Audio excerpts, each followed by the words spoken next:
Labą visiems, norėčiau pakalbėti apie saulės elektrinę. Pasižiūrėkite, dabar visiškai užtrauktas dangus, lietus lyja.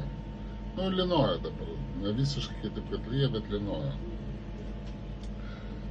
Dvi panelės važinės tiesiai po balkonu yra pakabintos ir 5 panelės yra ant stogo, bet dar kampas nelabai gerai sureguliuotas. Ir va, įeina dabar input 322 vatai nuo tų 5 panelių su blogu kampu. Per Lietuvą irgi įeidinėja, tarp kitko.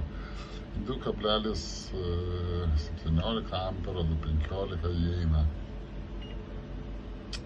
Ir voltažas 162 voltage nuo 5 panelių.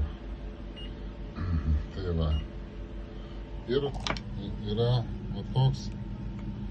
Pas mane dar vienas, čia pajungtos tos 2 panelės, kur prie balkono kabo. Matom irgi va, įeina 1 amperas, 0,9 ampero įeina. Čia tiesiai į akumuliatorių. Jis įkrauna, o atšinais, tai palaukit, pasižiūrėsim, kiek dabar čia akumuliatorius gerciai.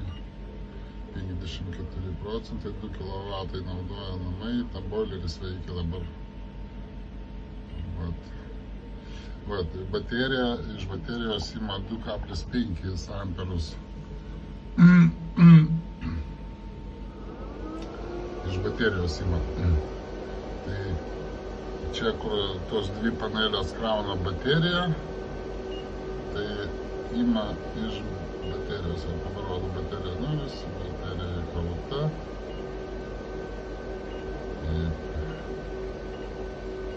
Tai va tiek aš ir norėjau pasakyti. Apsimoka net ir tokią dieną turėti saulės elektrinę.